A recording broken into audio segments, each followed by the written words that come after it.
É com alegria e satisfação que cumprimentamos os nossos amigos e irmãos do portal Escola Dominical com a gloriosa paz de nosso Senhor e Salvador Jesus Cristo. Estamos dando início a mais uma pré-aula, esta ferramenta que o portal Escola Dominical disponibiliza no início da semana para que os irmãos possam melhor preparar a sua aula da Escola Bíblica Dominical. Leiam a revista das lições bíblicas, assistam a esta pré-aula, leiam o texto de apoio elaborado por nós e que serve de roteiro para esta videoaula. Alguns irmãos reclamam que nossa videoaula ela não segue os tópicos da lição, mas não é esta a nossa proposta. Nós elaboramos um texto complementar de apoio e esta videoaula é a exposição deste texto. O irmão já leu a revista das lições bíblicas, pode acessar muitas outras videoaulas que seguem o tópico da revista e nós postamos nas nossas redes sociais, no Facebook, no Twitter e no LinkedIn. Você ali no final da nossa página, ali no site, você tem os atalhos para as redes sociais e ali nós postamos links de dezenas de videoaulas da lição, onde se adota esse sistema. O irmão poderá ali ter dezenas, não só de lições desta lição, mas também de outras faixas etárias e até de outros currículos das escolas bíblicas dominicais. Se tiverem alguma dúvida durante a semana, acessem a sala dos professores. Lá o irmão poderá colocar a sua pergunta e ela será prontamente respondida por nós. Nós não estamos mais respondendo questões aqui no canal do YouTube. Durante a semana, acessem também outros textos de apoio. Nós disponibilizamos 4 ou 5 textos a respeito da lição dos adultos. Também temos videoaulas e textos de apoio das outras faixas etárias da CPAD e também de outros currículos da Escola Bíblica Dominical. No sábado à noite, às 19 horas, horário de Brasília, o irmão é convidado a assistir à transmissão ao vivo da aula do estudo preparatório dos amigos e professores da Escola Bíblica Dominical da Igreja Evangélica Assembleia de Deus, Ministério do Belém, na sede aqui em São Paulo, onde interativamente o irmão poderá elucidar as suas últimas dúvidas. Mas tudo isto é apenas a preparação da Escola Bíblica Dominical. A Escola Bíblica Dominical ocorre quando você comparece à igreja local. Como dizia o saudoso pastor Antônio Gilberto, a Escola Dominical é o povo do Senhor, no dia do Senhor, na casa do Senhor, estudando a palavra do Senhor. Neste quarto e último trimestre de 2018, nós estamos estudando o tema As Parábolas de Jesus, as verdades e princípios divinos para uma vida abundante. Estamos estudando as parábolas de Jesus e hoje iremos estudar uma parábola. Na verdade, é mais do que uma parábola, né? Nesta lição, embora nós estejamos aí falando da parábola, nós estaremos estudando 2 parábolas, né? E fazendo assim uma panorâmica de outras parábolas. A parábola do grão de mostarda e a parábola do fermento. O título da nossa lição é O Crescimento do Reino de Deus. Estaremos estudando então a parábola do grão de mostarda, que você encontra em Mateus, capítulo 13, versículos 31 a 35, a parábola do grão de mostarda e do fermento, a parábola do grão de mostarda e do fermento, que você encontra em Marcos, capítulo 4, versículo 30 a 34, só a parábola do grão de mostarda, e Lucas, no capítulo 13, versículos 18 a 21, você encontra as 2 parábolas do grão de mostarda e do fermento. Essas 2 parábolas se completam. e estão registradas juntas em Mateus e em Lucas, e Marcos só fala na parábola do grão de mostarda. Mas o nosso comentarista, no seu primeiro tópico, fala das parábolas sobre o reino de Deus. Isto porque, no capítulo 13 de Mateus, nós temos 7 parábolas que falam do reino de Deus. A parábola do semeador, que nós já estudamos na lição passada, a parábola do joio e do trigo, que não será estudada nesse trimestre, as parábolas do grão de mostarda e do fermento, que nós estaremos estudando hoje, as parábolas do tesouro escondido, da pérola e da rede, que também estão no capítulo 13 de Mateus. Então, Mateus ele relacionou todas as parábolas a respeito do reino de Deus. E sobre o crescimento do reino de Deus, nós temos estas 2 parábolas. A parábola do grão de mostarda e a parábola do fermento. O nosso comentarista é o pastor Wagner Tadeu dos Santos Gabi, que é o presidente das Assembleias de Deus em Curitiba, a capital do estado do Paraná, a cidade conhecida hoje em dia como a República de Curitiba por causa da Lava Jato. É lá que estão presos grandes nomes da política nacional. Falar sobre o crescimento do reino de Deus nos exige, em primeiro lugar, falar sobre o reino de Deus. O reino de Deus foi proclamado pelo Senhor Jesus. Jesus, quando começou a pregar o evangelho do reino de Deus. É o que nós vemos lá em Mateus, capítulo 1, versículo 14. E depois que João foi entregue à prisão, veio Jesus para a Galileia, pregando o evangelho do reino de Deus. E dizendo, o tempo está cumprido, e o reino de Deus está próximo. Arrependei-vos e crede no evangelho. Jesus veio dizer que o reino de Deus estava próximo. Por quê? Porque havia chegado o tempo do cumprimento da promessa da salvação. Através de Cristo, o Messias prometido, a humanidade poderia novamente se submeter ao domínio de Deus, ser liberto do pecado e ficar submisso a Deus, ter comunhão com Deus e desfrutar das benesses da vida com Deus. O reino de Deus não era apenas um domínio de Deus sobre todas as coisas, com o homem perdido no pecado e condenado a viver separado de Deus para sempre. Mas era o domínio de Deus sobre todas as coisas. Domínio este tão amplo que o próprio Deus se fez homem para pagar o preço dos pecados e trazer novamente o homem à amizade com ele. E nesta amizade poder desfrutar para sempre da sua companhia. Esse é o reino de Deus. E quando nós estamos sob o domínio de Deus, no reino de Deus, crendo em Cristo, arrependendo dos pecados, nós estaremos com a vitória garantida.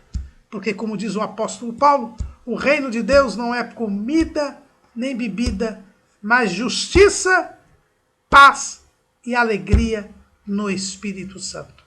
É isso que Jesus veio anunciar. Veio anunciar que agora estava à disposição do homem a justiça, a paz e a alegria no Espírito Santo. Agora, este reino de Deus iria crescer. Começando com Cristo, que pagaria o preço dos pecados, este reino de Deus alcançaria a humanidade. Haveria milhões e milhões de todas as tribos, raças e nações que entrariam no reino de Deus, creriam na mensagem da salvação. E é este crescimento, a realidade deste crescimento, que Jesus ensina nas parábolas do grão de mostarda e do fermento.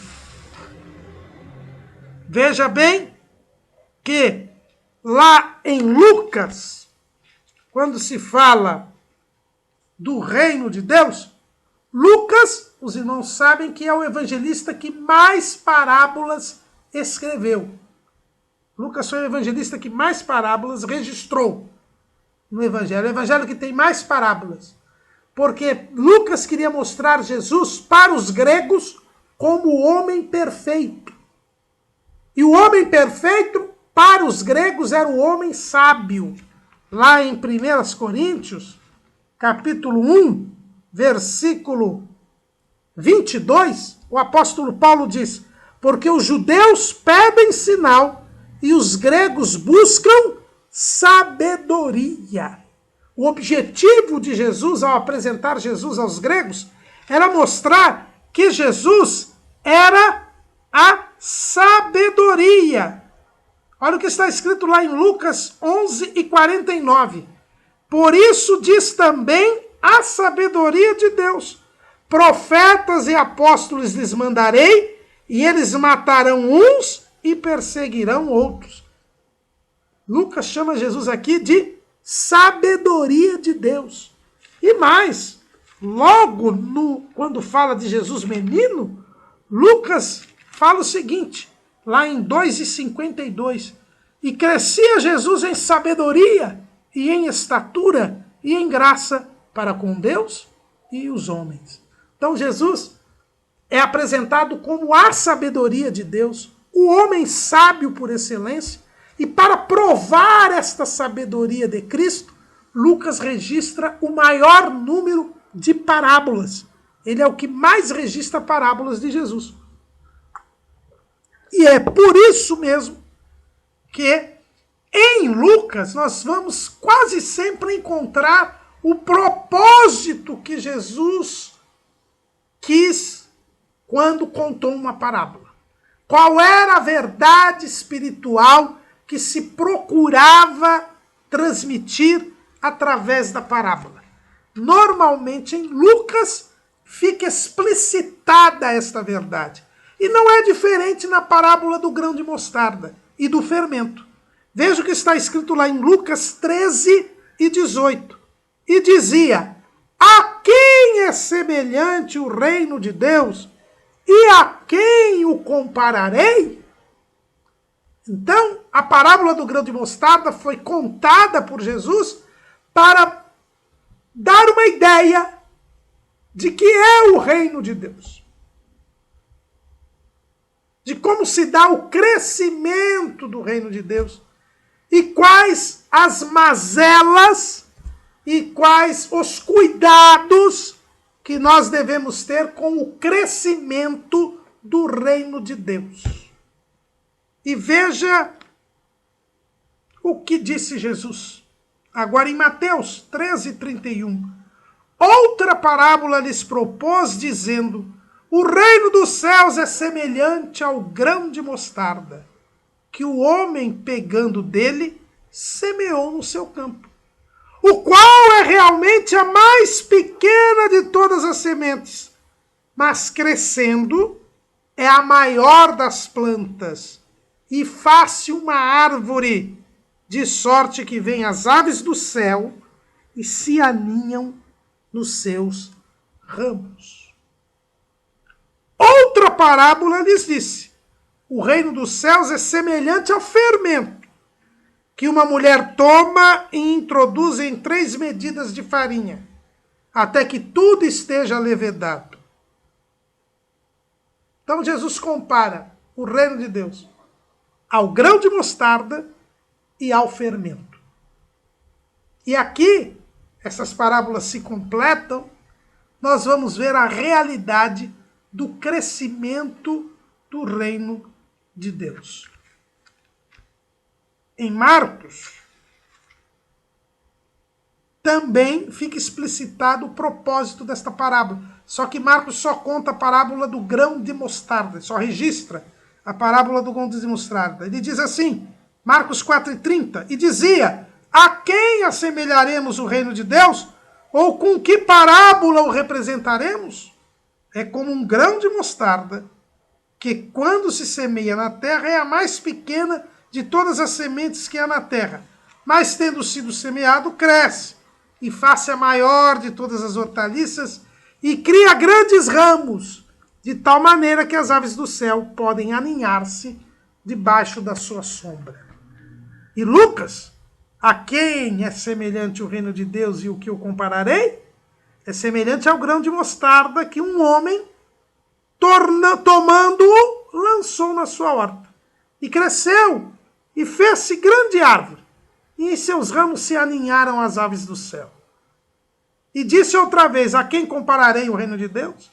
É semelhante ao fermento que uma mulher, tomando-o, escondeu em 3 medidas de farinha, até que tudo levedou.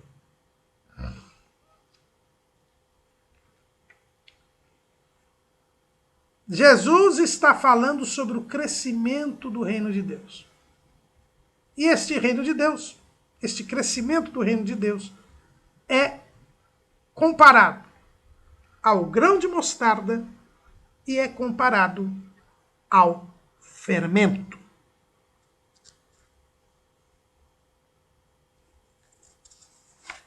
A mostarda é a menor e a mais antiga das hortaliças. Hoje a gente fala em mostarda, a gente lembra de cachorro-quente, hot dog, né? Que a gente coloca lá no cachorro-quente a mostarda. Mas a mostarda é uma planta. É uma planta e ela é das hortaliças. É igual às verduras, né? As hortaliças, as verduras, os legumes, né? A mostarda é um legume, uma hortaliça que era usada não para fazer molho só, como hoje, na maior parte das vezes, mas também utilizada na alimentação nos dias de Jesus, né? na época de Jesus. E o grão de mostarda, a mostarda tem uma característica. E é esta característica que a realça das outras hortaliças, que foi levada em conta por Jesus e para representar uma verdade espiritual.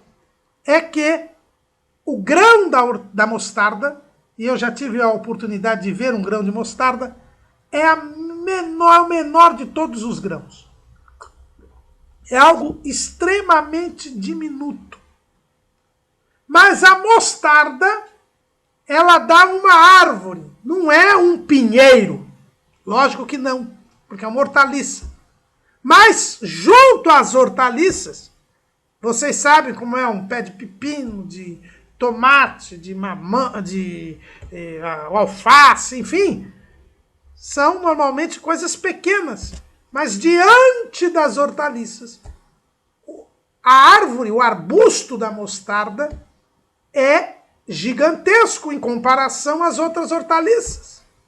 Então nós temos que o grão de mostarda ele tem o maior desenvolvimento entre as hortaliças, porque ela é o menor grão, a menor semente e dá a maior árvore. É a menor semente e dá a maior árvore. Portanto, é um desenvolvimento acentuado, intenso, incomparável em relação às demais hortaliças. E é isto que Jesus quer nos ensinar. O reino de Deus, ele começa de forma insignificante, imperceptível aos olhos humanos, ao mundo. Assim como o grão de mostarda quase é invisível, de tão pequeno que é, o reino de Deus começa de forma extremamente insignificante. Isso nos faz lembrar até o que diz o profeta Zacarias. O profeta Zacarias, quando ele diz que nós não devemos desprezar as coisas pequenas. Não podemos desprezar as coisas pequenas.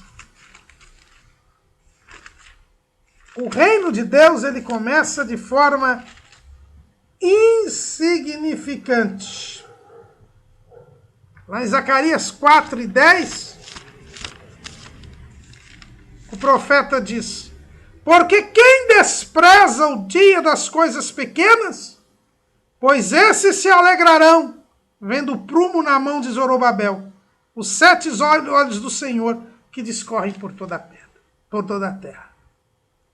Ninguém pode desprezar as coisas insignificantes, as coisas pequenas, porque o reino é reino de Deus, é coisa de Deus. E é por isso que o desenvolvimento do reino de Deus é muito superior ao desenvolvimento dos reinos humanos, das obras humanas, porque Deus é infinitamente superior ao homem. E é isto que Jesus quer deixar claro aos seus discípulos, para que eles não se deixassem levar pela aparência. Por isso Jesus, certa feita, ele nos ensina lá em João capítulo 7, versículo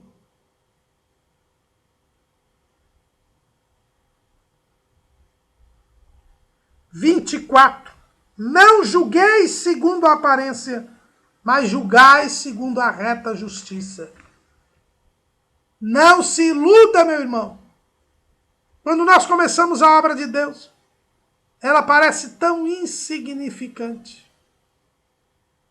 Quando nós vemos o relato dos missionários pioneiros das Assembleias de Deus no Brasil, Gunnar Wingren e Daniel Berg, andando naquele primeiro dia em Belém do Pará, sem conhecer a língua, sem ter com quem falar, não sabendo sequer que aquelas mangueiras lhes poderiam servir de alimento. Quem olhasse aqueles 2 homens jamais imaginaria que hoje as Assembleias de Deus teriam seus milhões de membros e seriam a maior igreja pentecostal de todo o mundo.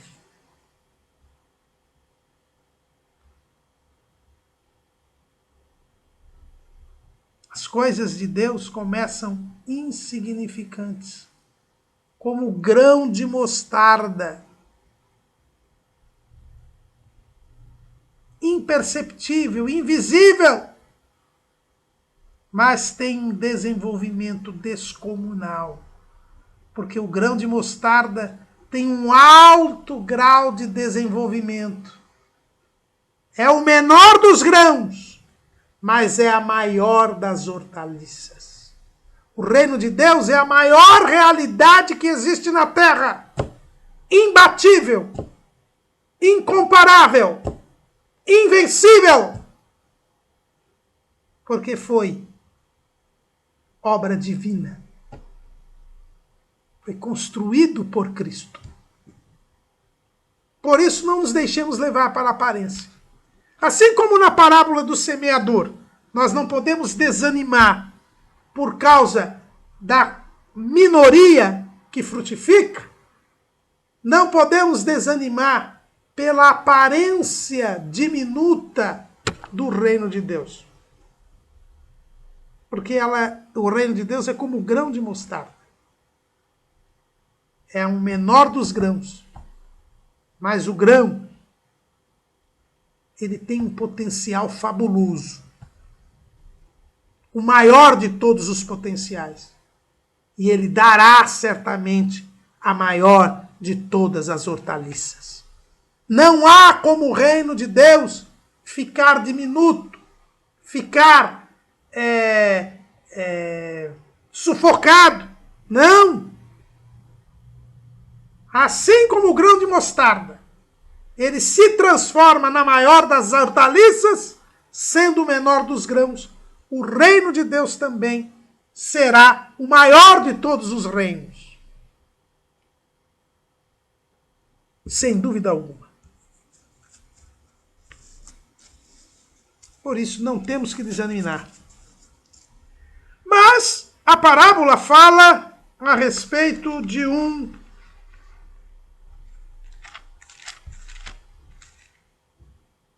homem, né? Porque diz assim: o homem, pegando do grão de mostarda, semeou no seu campo. Essa parábola não foi interpretada por Jesus. Por isso nós devemos interpretá-la. Quem é o homem que pegou do grão da mostarda e semeou no campo? Nós devemos nos valer da própria parábola do semeador, que está neste contexto, nesse mesmo capítulo 13 de Mateus. Jesus fala do reino de Deus, do crescimento do reino de Deus. Diz que um homem semeou no campo o menor de todos os grãos, que é o grão de mostarda. Quem é este homem? É o mesmo semeador da parábola do semeador. É o Senhor Jesus. É a igreja. A Bíblia interpreta a própria Bíblia. Este homem, ele semeia no seu campo o grão de mostarda. O campo é o mundo. O campo é o mundo. E como é que eu sei que o campo é o mundo? Pela parábola do trigo e do joio, que está neste mesmo contexto, do capítulo 13 de Mateus. Lá em Mateus capítulo 13, diz assim, Jesus: e ele respondendo disse-lhes, 13:37, o que semeia a boa semente é o filho do homem. O campo é o mundo. Então, pela parábola do joio e do trigo, e pela parábola do semeador, nós ficamos a saber que o semeador, o homem que semeia o grão de mostarda, é Jesus Cristo.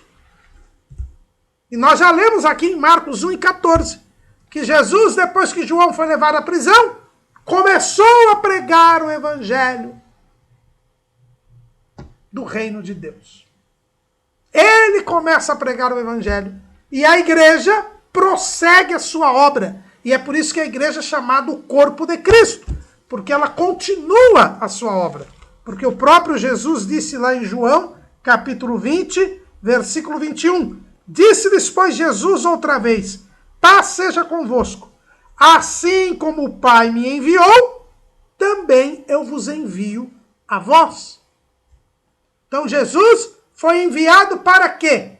Para pregar o evangelho. Tanto que quando João foi preso, ele começou a pregar o evangelho. E nós, assim como o Pai o enviou, ele nos enviou. Assim que ele sobe aos céus, ele envia a igreja para prosseguir este trabalho. Então o semeador, na parábola do grão de mostarda, é o Senhor Jesus, é a sua igreja. O campo é o mundo. O grão de mostarda não é a palavra. Aqui o grão de mostarda é o reino de Deus. Porque Jesus disse, a quem assemelharei o reino de Deus? A um grão de mostarda. Então o grão de mostarda aqui é o reino de Deus. Porque o próprio Jesus disse, tanto em Mateus quanto em Lucas. E em Marcos também. E aqui nós vemos que o homem é o Senhor Jesus e a igreja. E o campo é o mundo. Ele pegou o reino de Deus e semeou no campo. Jesus trouxe o céu para a terra. Jesus trouxe a graça para a terra. A graça de Deus se é manifestada, trazendo salvação a todos os homens. Jesus disse, eu sou a luz do mundo, a luz do evangelho de Cristo. Jesus trouxe o céu para a terra, que é o reino de Deus. O reino de Deus é o céu na terra. É a representação da glória de Deus na terra. É o domínio da santidade na terra. O reino de Deus é o poder de Deus na terra. É por isso que a Bíblia diz que o reino de Deus não é comida nem bebida, mas justiça, paz e alegria no Espírito Santo. E o homem pegou do grão de mostarda e o semeou no campo. Não havia reino de Deus no campo. É Jesus quem implanta o reino de Deus. Então o reino de Deus já está em nosso meio, já está na terra. Jesus disse que a prova de que o reino de Deus já estava na terra era a expulsão de demônios. Se eu expulso demônios, então o reino de Deus está no meio de vós. Foi Jesus quem disse isso. E ele expulsou demônios. É por isso que não há casos de expulsão de demônios antes de Jesus. Porque o reino de Deus é implantado por Jesus. Ele foi implantado. Ele já está no meio de nós. Isto não quer dizer que o reino de Deus já governa o mundo. Porque os que são chamados amilenistas, que não creem no milênio, dizem que já estamos no reino milenial de Cristo. Porque o reino de Deus já foi implantado por Jesus e o reino de Deus, ele está prevalecendo.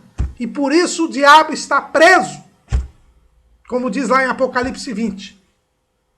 E os 1000 anos do milênio de Cristo são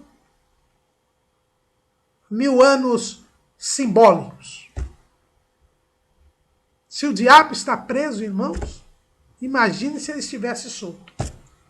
Jesus disse que o reino de Deus está no meio de nós. Ele cresceria e atingiria a estrutura da maior das hortaliças, mas não seria exclusivo até a vinda de Cristo como rei de Israel e para governar o mundo. O reino de Deus não será exclusivo. E até no milênio, ele não será plenamente exclusivo. Mas isso já é um outro assunto. Porque o mundo está no maligno. E o mundo ainda existe. Satanás e seus anjos ainda não foram lançados no lago de fogo e enxofre. Ainda precisa vir a apostasia, como diz o apóstolo Paulo. E por causa disso, o reino de Deus está no meio de nós, mas ainda não ocupa todo o mundo. Não é exclusivo. É o grão de mostarda, que foi implantado por Jesus, de forma insignificante, quando Cristo é concebido no ventre de Maria e nasce numa manjedoura em Belém da Judéia. É assim que o reino de Deus é implantado entre nós. Mas ele vai crescer. Ele cresce. Se torna maior das plantas e se faz uma árvore. E a história da igreja tem demonstrado isto. O poderoso Império Romano sucumbiu, mas a igreja prevaleceu.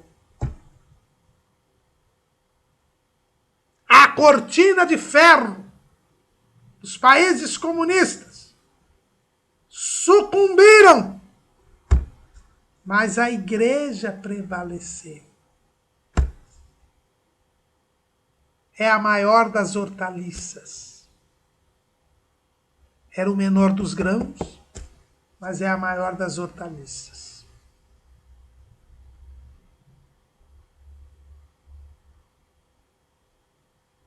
Querendo as pessoas ou não, perseguindo ou não, a igreja prevalece. O reino de Deus transforma sociedades.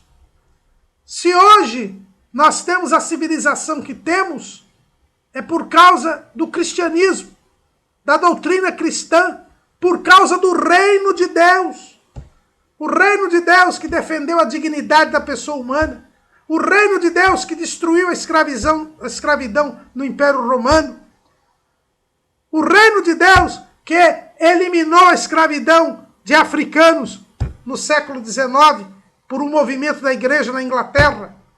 O reino de Deus que fez com que se estabelecesse um sistema educacional na Inglaterra da Revolução Industrial, através da escola dominical de Robert Raikes, que criou um modelo de sistema de educação pública que está no mundo inteiro. É o reino de Deus que fez com que a dignidade das mulheres no Império Romano aumentasse. É o reino de Deus que fez com que as pessoas com deficiência fossem tratadas como seres humanos e não como monstros sob a ira dos deuses. O reino de Deus que criou os hospitais, os asilos, as universidades. É o reino de Deus. O reino de Deus que vai se tornando a maior das hortaliças e vai melhorando a situação do povo, a situação da humanidade. E quando ela se faz uma árvore, o texto diz que as aves do céu se aninham no seu ramo. As aves do céu se aninham no seu ramo.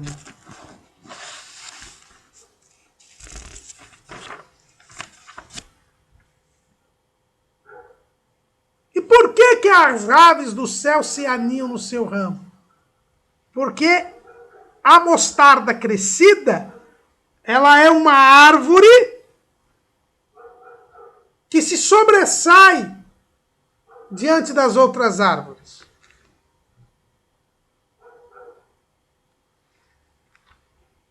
A mostarda crescida, ela se faz a maior de todas as hortaliças e cria grandes ramos. Faz uma grande sombra.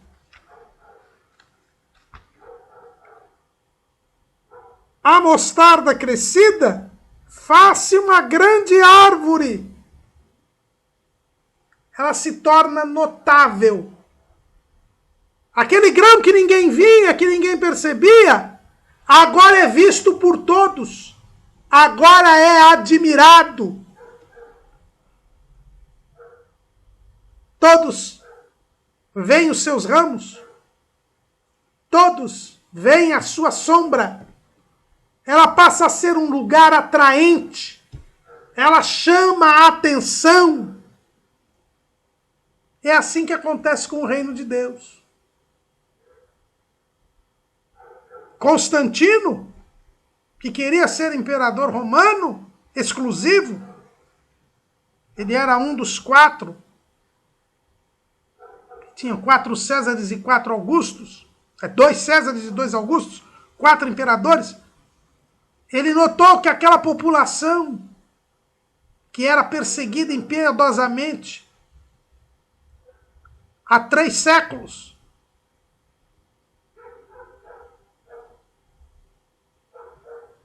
era uma árvore frondosa. Era abençoada por Deus. Tinha uma boa sombra. Tinha grandes ramos. E Constantino chegou à conclusão que se tivesse o apoio deste povo, conseguiria o poder em Roma. E beneficiou os cristãos e conquistou o poder em Roma. O reino de Deus se faz notável.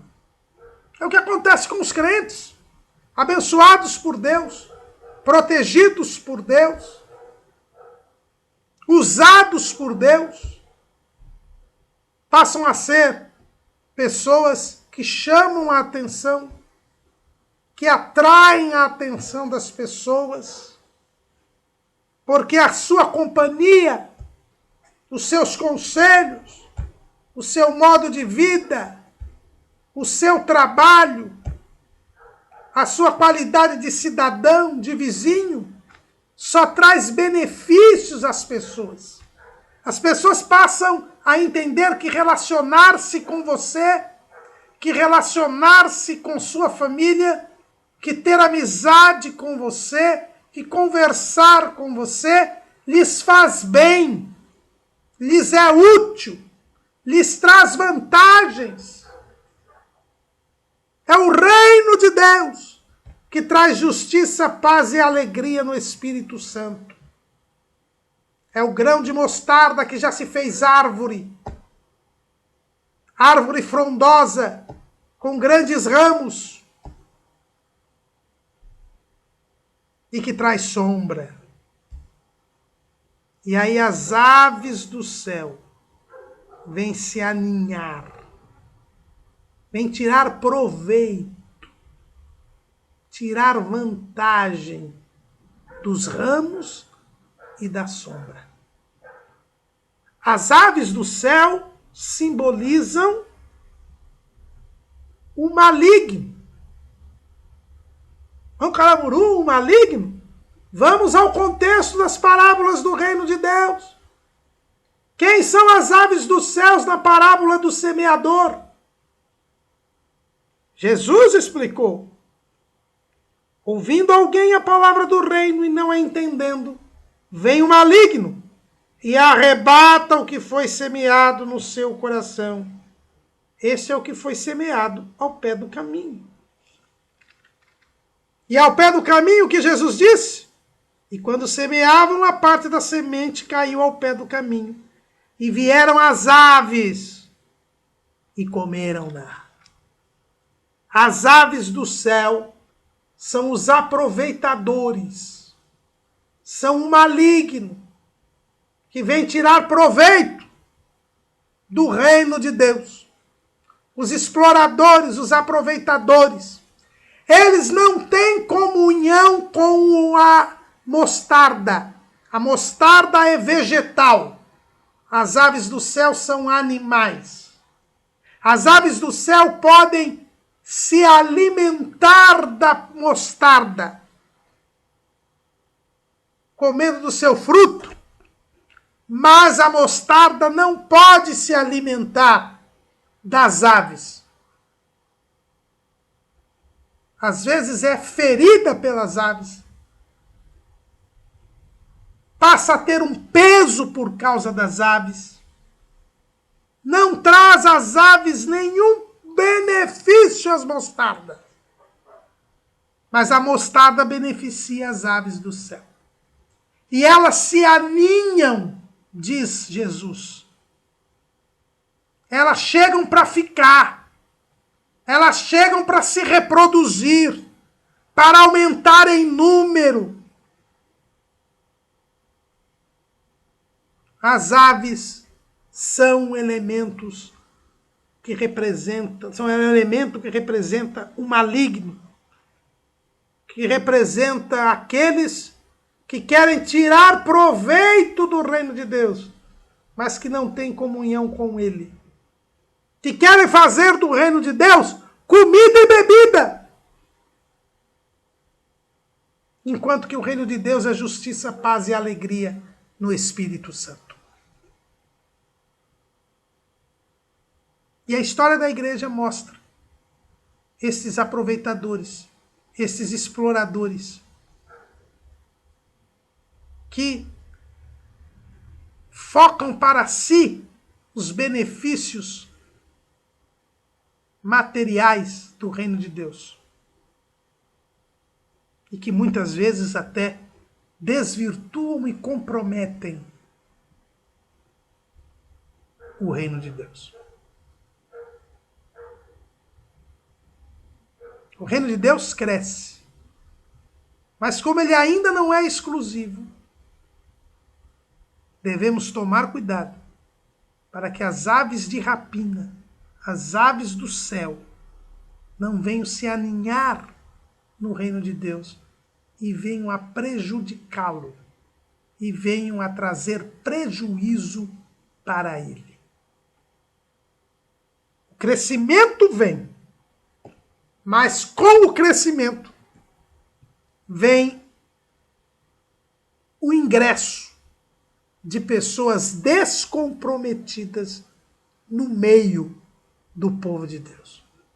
Isso nos faz lembrar o que disse o apóstolo João, o último apóstolo a partir. E ele diz o seguinte: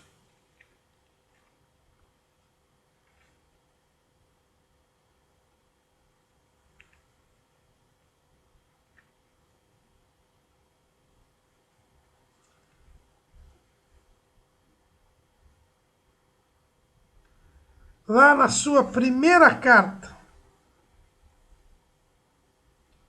capítulo 2, versículo 18. Filhinhos, é já a última hora.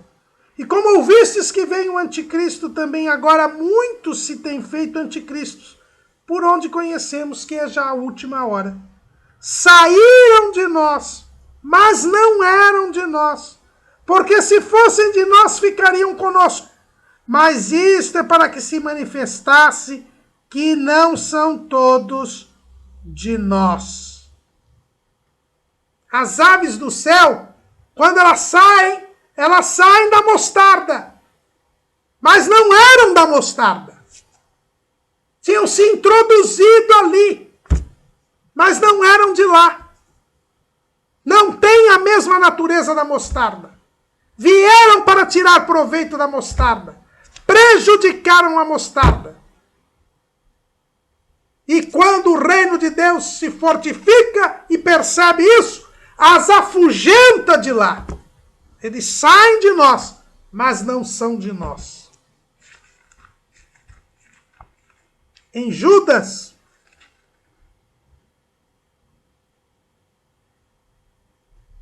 no versículo 4, diz o irmão do Senhor: porque se introduziram alguns que já antes estavam escritos para este mesmo juízo, homens ímpios que convertem em dissolução a graça de Deus e negam a Deus, único dominador e Senhor nosso, Jesus Cristo. São as aves do céu que querem comprometer o reino de Deus. Prejudicam-no, sim,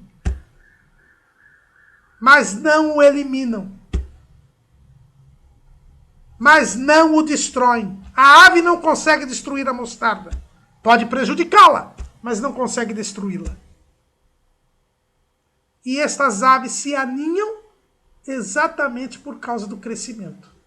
Então Jesus quer mostrar que o crescimento do reino de Deus, ele é fabuloso, ele é incomparável, ele é descomunal, porque o reino é de Deus. Mas porque estamos no mundo, devemos saber que virão as aves do céu e se aninharão, prejudicarão o reino, porque ele ainda é imperfeito, mas nunca o destruirão. Na parábola do fermento, nós temos a mesma ideia. É uma parábola que completa a outra. Na parábola do fermento, é dito que uma mulher toma e introduz em 3 medidas de farinha o fermento. E aqui há uma grande discussão quanto à interpretação da parábola do fermento. Porque o fermento, ele faz crescer a massa. Mas o fermento, ele é um fungo. Ele é algo prejudicial. Ele, na verdade, não promove um crescimento. Ele incha, provoca um inchaço na massa. Ela incha, ela se enche de ar e aumenta em tamanho. Mas o fermento, na Bíblia, ele sempre tem uma conotação negativa. Jesus chama de fermento a doutrina dos fariseus, saduceus e herodianos. Né? Lá em Mateus 16 e 16, está escrito assim. Aliás, Mateus 16 e 6. E Jesus disse-lhes: adverti e acautelai-vos do fermento dos fariseus e saduceus. E eles arrazoavam entre si, dizendo: é porque não nos fornecemos de pão. E Jesus, percebendo isso, disse: por que arrazoais entre vós, homens de pouca fé, sobre o não vos ter desfornecido de pão? Não compreendeis ainda, nem nos lembrais dos 5 pães para 5.000 homens, e de quantas alcofas levantastes? Nem dos 7 pães para 4.000, e de quantos cestos levantastes? Como não compreendestes que não vos falei a respeito do pão, mas que vos guardastes do fermento dos fariseus e saduceus? Então compreenderam que não dissera que se guardasse do fermento do pão, mas da doutrina dos fariseus. Então o fermento é a doutrina dos fariseus. Algo ruim, algo mau, algo hipócrita.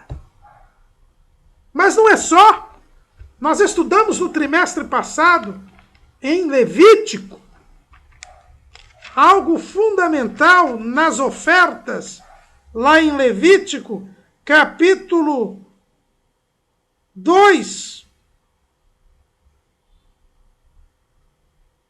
versículo 11.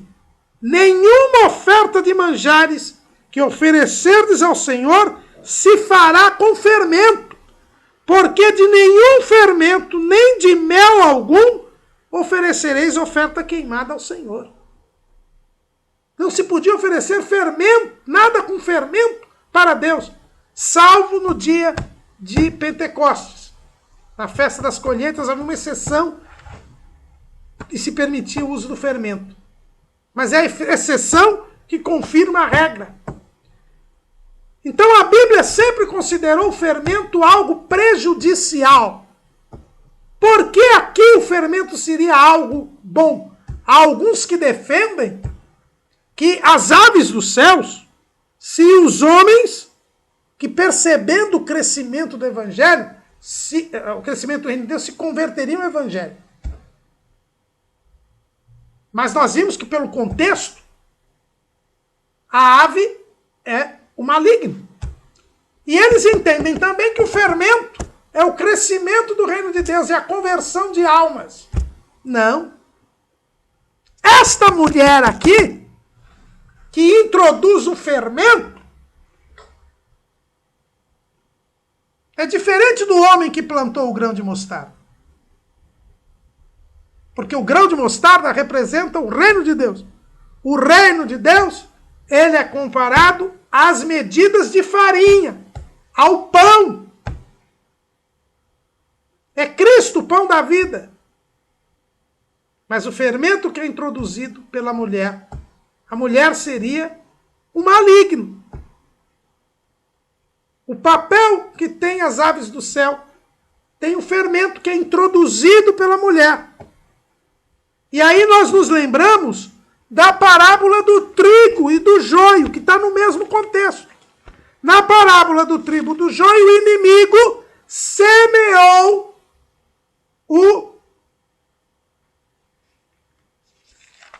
o joio enquanto os homens dormiam. Olha o que está aqui, na parábola do trigo e do joio. Mas dormindo os homens, Mateus 13, 25, mas dormindo os homens, veio o seu inimigo e semeou joio no meio do trigo e retirou-se. Assim como, na parábola do joio e do trigo, o inimigo semeou o joio. Quando os homens dormiam, a mulher introduz subrepticiamente, na astúcia, no oculto, ela coloca o fermento nas 3 medidas de farinha. E tudo é levedado. Há um prejuízo. E Paulo, quando ele fala de fermento, o que ele diz? Capítulo 5, versículo 6 de 1 Coríntios. Não é boa a vossa jactância. Não sabeis que um pouco de fermento faz levedar toda a massa?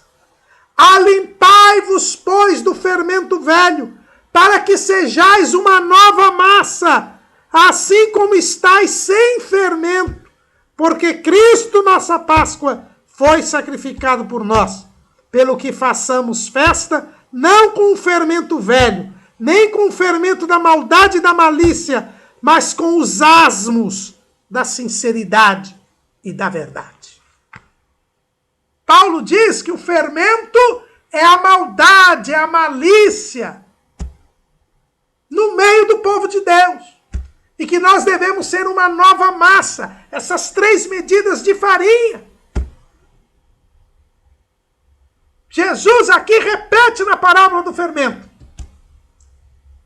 que o maligno pode se introduzir no reino de Deus e prejudicá-lo. E por isso nós devemos vigiar. E por isso nós devemos cuidar. O reino de Deus não perderá a sua estrutura. O reino de Deus jamais será destruído. A mostarda continua com seus grandes ramos e continua fazendo sombra, mas é prejudicada pelas aves que se aninham.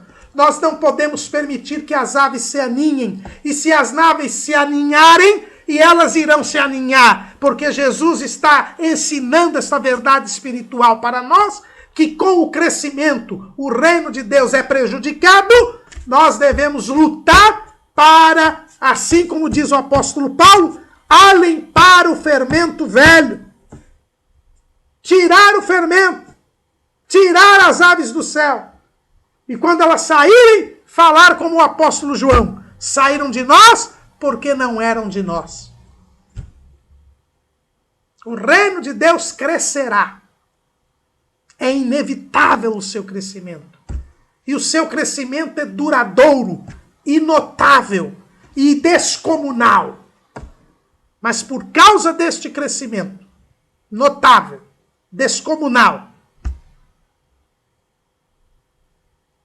chegarão as aves do céu. O maligno se introduzirá como fermento. E haverá prejuízo para o reino de Deus, que não será vencido, mas será prejudicado.